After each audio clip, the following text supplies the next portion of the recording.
पंजाब और हरियाणा के बीच जो शंभू बॉर्डर है, आंदोलन का एपिसेंटर बना हुआ है। लेकिन यहां दिल्ली हरियाणा का सिंघू बॉर्डर, यहां भी सुरक्षा के तगड़े इंतजाम किए गए हैं। सिंघू बॉर्डर के आसपास के जो अंदरूनी रास्ते हैं, वहां पर भी जेसीबी के जरिए पुलिस खुदाई का काम कर रही है। 10-10 फीट गहरे गड्ढे खोद दिए गए। दिखाते हैं आपको सिंघू बॉर्डर से अपने सहयोगी मनोज वर्मा की एक रिपोर्ट।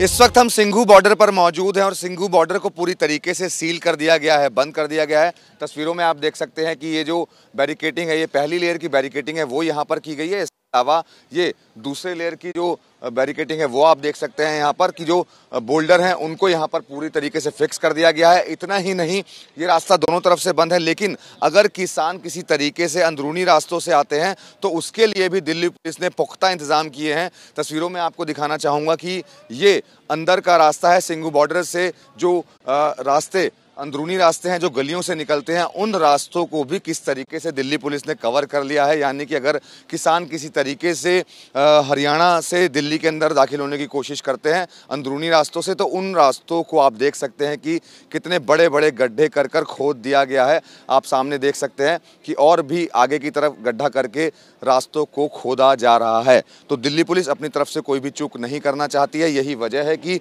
तमाम वो रास्ते जो दिल्ली के अंदर दाखिल हो सकते हैं, यानी कि किसान दिल्ली के अंदर आ सकते हैं, उन तमाम रास्तों को इसी तरीके से अब बंद किया जा रहा है। यानी कि किसान कहीं से भी दिल्ली के अंदर किसी भी कीमत पर दाखिल नहीं हो सकता।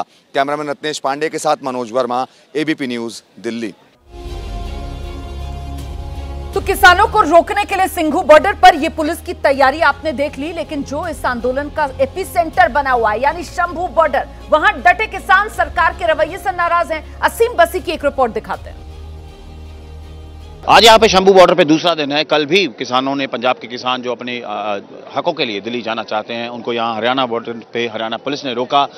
टीयर गैस शेलिंग हुई लगभग 8 घंटे, लेकिन आज आप देख सकते हैं उतना ही ज़्यादा जोश है। दोबारा यहाँ पर किसान पहुँचे हैं बड़ी संख्या में। पूरे पंजाब से जो किसान हैं, माझा हो, मालवा हो, दोआबा हो, हर जगह से किसान जो है वो यहाँ पर पहुँचे हैं और उनकी एक ही डिमांड है, एक ही एजेंडा है कि जो हमें प्रोमिसेस किए गए थे गवर्नमेंट ऑफ इंडिया की तरफ से, उनको पूरा किया जाए। काफ़ी लोग हैं जो हमसे बात करना चाहते हैं यहाँ पर। हाँ जी, क्या नाम है आपका? सारा सुखदेव सिंह नाम है। सुखदेव जी, जिला है। सुखदेव जी, कल आप लोग आए थे यहाँ पर दिल्ली जाने के लिए, लेकिन आपको रोक लिया गया। आज फिर बड़ी संख्या में आए हैं, तो आज फिर अगर रोकेंगे तो क्या माहौल बनेगा? ਅਸੀਂ ਜਾਵਾਂਗੇ ਜੀ, ਲੜਾਈ ਕਰਾਂਗੇ। ਜੇ ਡਾਂਗਾ ਸੋਟੀ ਕਰਦੇ ਡਾਂਗਾ ਸੋਟੀ ਵੀ ਚਲਾਵਾਂਗੇ। ਜੇ ਇਹਨਾਂ ਨੇ ਗੋਲੀਆਂ ਚਲਾਈਆਂ, ਗੋਲੀਆਂ ਨਾਲ ਸਾਡਾ 200 ਬੰਦਾ ਜ਼ਖਮੀ ਕਰਤਾ ਇਹਨਾਂ ਨੇ, ਨਾਲੇ ਗੋਲੀ ਚਲਾਉਣੀ ਬੰਦ ਕਰੀ ਸੀ। ਮੈਂ ਹਰਜੀਤ ਸਿੰਘ ਮਾਨਸਾ ਜ਼ਿਲ੍ਹੇ ਤੋਂ ਆਇਆ ਜੀ। ਸਾਡੀਆਂ ਤਿੰਨੇ ਮੰਗਾਂ ਏ ਜੀ, ਐਮਐਸਪੀ ਗਰੰਟੀ, 3 ਕਾਲੇ ਕਾਨੂੰਨ ਵਾਪਸ ਤੇ ਕਰਜ਼ਾ ਮੁਕਤੀ। ਇੱਥੇ ਸੀਆਰਪੀਐਫ ਨੇ ਜਿੱਥੇ ਅਥਰੂ ਦੇ ਗੈਸ ਦੇ ਗੋਲੇ ਦਾਗੇ ਆ ਸਰ, ਉਸੇ 315 ਦੇ ਫਾਇਰ ਕੀਤੇ ਆ, SLR ਦੇ ਫਾਇਰ ਕੀਤੇ ਆ, 12 ਬੋਰ ਦੇ ਫਾਇਰ ਕੀਤੇ ਆ, ਜਿਹਦੇ ਵਿੱਚ 250 ਜਵਾਨ ਕਿਸਾਨ ਹਰਿਆਣੇ ਤੇ ਪੰਜਾਬ ਦਾ ਹੈ। ਤੇ ਮੀਡੀਆ ਨੂੰ ਨਹੀਂ ਬਖਸ਼ਿਆ। 2 ਮੀਡੀਆ ਵਾਲੇ ਪੱਤਰਕਾਰ ਵੀਰਾਂ ਤੇ ਅਥਰੂ ਗੈਸ ਦੇ ਗੋਲੇ ਮਾਰੇ ਆ।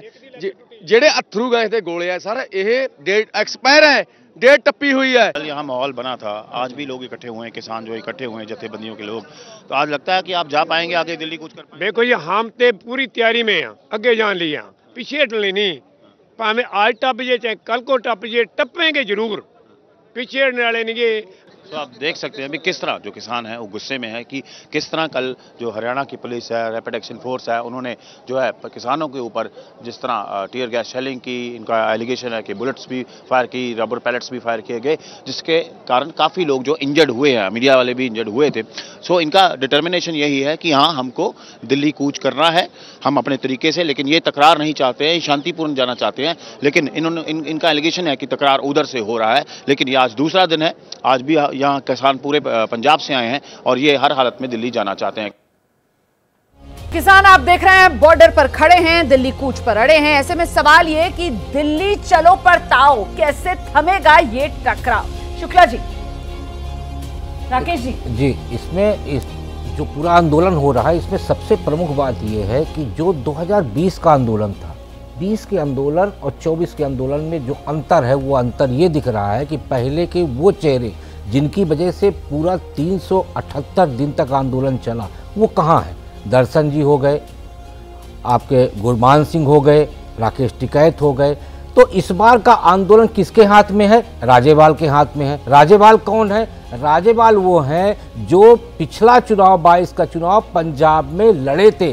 दर्शन पाल जी ने कहा था कि इसे राजनीतिक मंच मत बनाइए, वो अलग हुए, 93 सीटों पे विधानसभा का चुनाव लड़े, जमानत जब्त हुई और बाद में फिर संयुक्त किसान मोर्चा बना लिए और संयुक्त किसान मोर्चा बना के यहाँ पे फिर आ गए। तो सबसे मूल प्रश्न और इस आंदोलन के संदेह में आने का कारण ये है कि क्या राजेवाल जी की नजर लोकसभा चुनाव पे है, जिसके लिए किसानों को मुद्दा बना के वो सीमा पर बिठा दिए हैं। आप जो पॉइंट रख रहे हैं यहाँ पर विजय जी, क्योंकि इस बार किसानों के उतने संगठन संख्या के हिसाब से और बड़े बड़े किसान नेताओं के नाम यहाँ पर गिनाया अभी शुक्ला जी ने, वो नजर नहीं आ रहे। ऐसे में क्या आपको लगता है कि ये इस बार का जो किसान आंदोलन है ये एक अलग थलग पड़ता हुआ और सिर्फ पंजाब स्पेसिफिक होता हुआ नजर आ रहा है?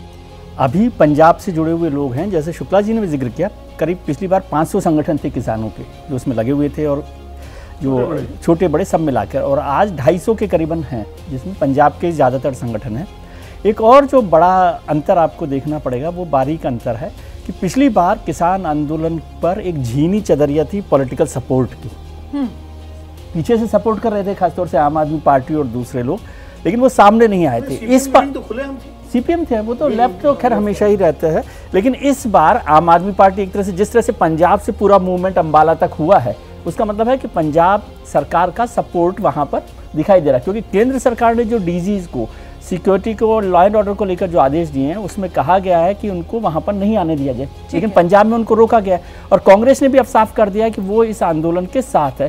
तो एक पॉलिटिकल जो सपोर्ट था वो इस बार साफ साफ दिखाई दे रहा है। पॉलिटिकल सपोर्ट खुलकर सामने आ रहा है, लेकिन इस बार ये जो किसान संयुक्त किसान मोर्चा गैर राजनीतिक है जो लीड कर रहा है इस आंदोलन को, विनोद सर, वो बार बार ये कह रहे हैं कि हमको किसी राजनीतिक दल के साथ मत जोड़ो, हम पर कोई राजनीतिक ठप्पा मत लगाओ, हम तो यहाँ पर किसानों की बात करने आए हैं। और वो कहते हैं प्रेस कॉन्फ्रेंस करके कि जितनी आज की सरकार जिम्मेदार उतनी पिछली कांग्रेस की सरकार जिम्मेदार। देखिए, किसान आंदोलन जब भी होता है, मैं तो पिछले 40 साल से किसान आंदोलन कवर कर रहा हूँ, किताब भी इसलिए लिखी, हमेशा किसान आंदोलन अपने को राजनीतिक दलों से दूरी बना के रखते हैं। वो चाहे महेंद्र सिंह टिकैत का रहा हो, शरद जोशी का रहा हो, नरेंद्र कुमार स्वामी का रहा हो, और इसी तरह पिछला किसान जो 2020 का आंदोलन हुआ वो भी अपने को अराजनीतिक ही कहता था, कोई भी राजनीतिक दल का नेता वहाँ पर उनके मंच पर नहीं गया था। जयंत चौधरी ये लोग जाना चाहते थे लेकिन उनको ही मना कर दिया गया था। इस बार भी वही है कि हम किसी राजनीतिक दल से हमारा कोई लेना देना नहीं है। नेताओं की राजनीतिक महत्वाकांक्षाएं तो हो जाती है, जैसे राजेवाल जी चुनाव लड़े, चढ़ूनी जी ने भी पार्टी बनाई थी, ये तो है, लेकिन इस बार अभी जो है वो संगठन है पिछले वाले जैसे नहीं है। लेकिन अगर ये मामला लंबा चला, अगर कहीं कुछ पुलिस का दमन हो गया, गोली वोली कुछ चल गई, कोई अप्रिय घटना हो गई, तो फिर ये आंदोलन फैल सकता है। फिर वो जो संगठन अभी घर बैठे हुए हैं उनकी भी मजबूरी होगी इससे जोड़ना अपने आप को। और ये नौबत ना आए, ये नौबत ना आए तो ज्यादा बेहतर है। कॉन्स्ट्रेंट जो है वो सरकार की तरफ से किया जा रहा है, इसी वजह से दिल्ली से दूर, हरियाणा से पहले ही पंजाब में ही किसानों को थापने की कोशिश की जा रही है। सर, निश्चित रूप से देखिए, कोई भी सरकार होगी तो सुरक्षा के सारे इंतजाम करती है, लेकिन एक बात रोमाना जी, यहाँ जितने लोग हैं वो भी जानते हैं और किसान जो लोग यहाँ आए हैं वो भी जानते हैं कि एमएसपी का फैसला ऐसे सड़क पर नहीं होता है। उनको भी अच्छी तरह से पता है अगर कोई फैसला होगा तो बातचीत से ही होगा। आप देखिए, इससे पहले जब 20 में आंदोलन हुआ था, आप याद कीजिए, सुप्रीम कोर्ट ने कमेटी बनाई थी, उस समय सारे मुद्दों को लेकर के नतीजा क्या हुआ उस कमेटी का, किसने बहिष्कार किया, कौन बैठा, वो छोड़िए। अभी देखिए, जैसा हमारे मित्रों ने कहा है, जो पॉलिटिकल, ये किसान आंदोलन ने जब ये बात कही कि नहीं कांग्रेस ने भी किया था, क्यों कहा? जब वहाँ से आलोचना होने लगी कि कांग्रेस आपका समर्थन कर रही है और आपका जो मंच है वो कांग्रेस वालों को दे रहे हैं, तब वहाँ से बात आई। आप देखिए, केजरीवाल की पार्टी है वहाँ पे, आप पार्टी मान सिंह हैं, भगवंत मान ने अगर चाहा होता तो कम से कम ये सोचते कि भाई ये लोग जा रहे हैं, दिल्ली वाले भी उन्हीं के हैं, हम सब देश में भले कोई बॉर्डर हो, पिछले साल कितना कुछ हुआ था, अगर वो थोड़ा सा वहाँ कोशिश करते, लेकिन वहाँ तो पुलिस बाकायदा ये भी कर रही है कि दिल्ली जाओ, तो कहीं ना कहीं देखिए इसमें एक पॉलिटिकल बहुत सारी चीज़ें हैं। एक ही वाक्य में हमेशा कहूँगा, हर घटना विक्टिम कार्ड नहीं बनने देती है, जनता भी देख रही है और आज की जनता बहुत चालाक है, कौन किसको क्या कर रहा है, तो इसका फायदे की बजाय कई बार ये जो नेता लोग हैं इनका नुकसान भी होता है। और अगर ये जनता में कन्विंस हो गया कि ये कुछ लोगों ने अपना एक बना लिया है कि जाके हाईवे पर बैठ जाओ, कुछ दिन करो, दादागिरी करके हम कुछ करा लेंगे। तो मैं बताऊं, ये फायदे के बजाय नुकसान भी होता है। सहानुभूति उसके साथ होती है जिसके प्रति व्यवहार। किसान आंदोलन आगे बढ़ता हुआ नजर आ रहा है। अब किस करवट ये बैठेगा और किसको नफा किसका नुकसान पहुंचाएगा, ये तो आने वाला वक्त ही बताएगा। लेकिन अभी हकीकत ये है कि खासतौर से जो दिल्ली एनसीआर में रहने वाले लोग हैं, उनके लिए तो बहुत ही मुश्किल, ट्रैफिक के लिहाज से बड़ी समस्या। राज्यसभा टिकट को लेकर समाजवादी पार्टी में बवाल हो रहा है। स्वामी प्रसाद मौर्य कल ही समाजवादी पार्टी से महासचिव पद से इस्तीफा दिया उन्होंने। इसके बाद स्वामी प्रसाद मौर्य ने एबीपी न्यूज से बातचीत में अपनी ही पार्टी पर हमला बोल दिया, ये कहते हुए कि पार्टी में कुछ लोग मेरे खिलाफ हैं, अभियान चलाया जा रहा है मेरे खिलाफ, मेरी कोई उपेक्षा नहीं कर सकता है। स्वामी प्रसाद मौर्य जी हमारे साथ हैं। स्वामी जी, पार्टी में आपकी उपेक्षा अवहेलना हो रही है? मेरे इस्तीफे के पत्र में पूरा का पूरा विवरण विस्तार से स्पष्ट रूप से उल्लिखित है। तो आपने इस्तीफा दे दिया, अखिलेश जी से सब कुछ बता भी दिया, तो अगला कदम क्या होगा? अब गेंद अखिलेश यादव जी के पाले में है।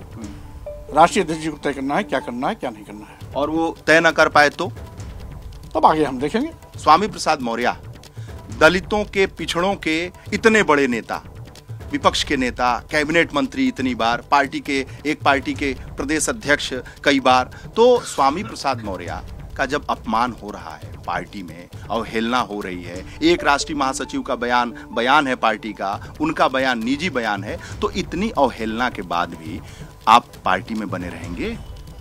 बहरहाल अगर कहीं ना कहीं इन बातों को मैंने गंभीरता से नहीं लिया होता तो शायद इस्तीफे का पत्र नहीं गया होता। इस्तीफे का पत्र गया है, निर्णय राष्ट्रीय अध्यक्ष को करना है, क्या करते हैं क्या नहीं करते हैं, उसके बाद मैं अपना निर्णय सुनाऊंगा। आप किसी के मोहताज थोड़ी हैं। मैं कहाँ कह रहा हूं कि मैं मोहताज हूं, लेकिन फिर भी पार्टी के डिसिप्लिन होता है, उस अनुशासन के तहत मैंने राष्ट्रीय अध्यक्ष जी को सब कुछ अवगत कराया है। निर्णय उनके हाथ में, और नहीं तो वक्त बताएगा। स्वामी प्रसाद मौर्य कह रहे हैं कि निर्णय अखिलेश यादव के हाथ में है, लेकिन वक्त बताएगा कि मैं क्या फैसला लूंगा अपने सम्मान में। कैमरामैन हरिओम के साथ वीरेश पांडे, लखनऊ। और देखिए, वहीं पल्लवी पटेल जो सिराथू से विधायक हैं, समाजवादी पार्टी पर वो भी निशाना साध रही हैं, राज्यसभा टिकट को लेकर नाराजगी वो भी जाहिर कर रही हैं। पल्लवी पटेल कह रही हैं स्वामी प्रसाद मौर्य के साथ जो हो रहा है पार्टी में वो गलत है। राज्यसभा के प्रत्याशियों को लेकर आप अखिलेश यादव से और समाजवादी पार्टी से नाराज क्यों हैं? देखिए, हम लोग ईमान की राजनीति करते हैं और प्रतिबद्धता है हमारी पिछड़ा, दलित, अल्पसंख्यक समाज के, उनके हक और अधिकारों की और उनकी भागीदारी की। और पीडीए जो मैं समझती हूँ पिछड़ा, दलित, अल्पसंख्यक है, तो कुछ मतान लोग जो हैं वो बच्चन और रंजन को पीडीए बताने में क्यों लगे हुए हैं? अगर उनका वोट हम ले रहे हैं तो उनकी ईमानदारी से उनकी भागीदारी सुनिश्चित क्यों नहीं कर रहे? तो जो पीडीए के खिलाफ धोखा हो रहा है, उस धोखे में मैं शामिल नहीं हूँ, उस पाप में मैं शामिल नहीं हूँ। एक बाबू को टिकट, एक फिल्म अभिनेत्री को 5वीं बार लगातार टिकट, इससे क्या सधेगा? देखिए, जया बच्चन जी उत्कृष्ट अभिनेत्री हैं, विदुषी महिला हैं, लेकिन ये कोई फिल्मी ड्रामा नहीं चल रहा। ये लड़ाई जमीन पे गांव, गरीब, दलित, पिछड़ा समाज की है, अल्पसंख्यक समाज की है। तो उनका प्रतिनिधित्व कहाँ है? आलोक रंजन जी एक सरकारी बाबू, अखिलेश जी के कार्यकाल में उन्होंने त्रिस्तरीय आरक्षण लागू नहीं होने दिया पिछड़ों का, तो सबसे बड़ा नुकसान कर दिया। और आज हम बाध्य हैं कि जो लोग सड़कों पे लड़ाई लड़ रहे हैं, पार्टी की बात कर रहे हैं, आज वो बाध्य हैं कि ऐसे ही लोगों को वोट देकर के आगे बढ़ाएं। तो मैं इसके साथ नहीं हूँ। तो आप राज्यसभा में मतदान नहीं करेंगी समाजवादी पार्टी के कैंडिडेट? जी बिल्कुल, मतदान नहीं करूंगी। आप भाजपा के साथ जाएंगे? मैं पीडीए का यहाँ पर धोखाधड़ी हो रही है उसका विरोध कर रही हूँ, मैं मतदान नहीं करूंगी, लेकिन इसका मतलब ये नहीं है कि मैं एनडीए के साथ हूँ। तो आप का जो भविष्य में कदम होगा वो क्या होगा 24 में? देखिए, पीडीए के साथ जो धोखा हो रहा है वो मैं आपके माध्यम से, कांग्रेस हो, समाजवादी पार्टी हो, बसपा हो, उसमें जितने भी या किसी भी अन्य संगठन में जितने भी गैरतमंद नेता हैं, प्रतिनिधि हैं, मैं उनसे सिर्फ इतना ही कहती हूँ कि अगर पीडीए हमारा उद्देश्य है, हमारा नारा है और उनके साथ अगर धोखा हो रहा है तो उसका प्रतिकार करें। आपकी माताजी को राज्यसभा में टिकट नहीं दिया गया, इस वजह से नाराज हैं आप? इस संदर्भ में तो कोई बात ही नहीं हो पाई। और आइए जरा इसी पर एक रिएक्शन लेते हैं। राकेश शुक्ला जी, ये हो क्या रहा है? मतलब जीती तो ये समाजवादी पार्टी के सिंबल पर थी और राज्यसभा चुनाव में कह रही है मैं तो पार्टी की जो पसंद है उस पर सवाल उठाते हुए कि साथ नहीं दूंगी, तो पीडीए के साथ धोखा हो रहा है। निशाना अखिलेश पर, निश्चित तौर पे अखिलेश पे निशाना है और साथ ही इनकी नज़र भारतीय जनता पार्टी की तरफ है। मुझे ऐसा लगता है कि भारतीय जनता पार्टी में जाना उनको ज़्यादा महत्वपूर्ण इसलिए दिख रहा है। केशव प्रसाद मौर्य को हरा के वो विधायक बनी है और आगे लोकसभा का चुनाव होना है। लेकिन राकेश शुक्ला जी, एक मयार में दो तलवारें कहते हैं ना, नहीं रह सकती। नहीं, तो ये एक ही बीजेपी में दोनों बहनें आ जाएंगी। भारतीय जनता पार्टी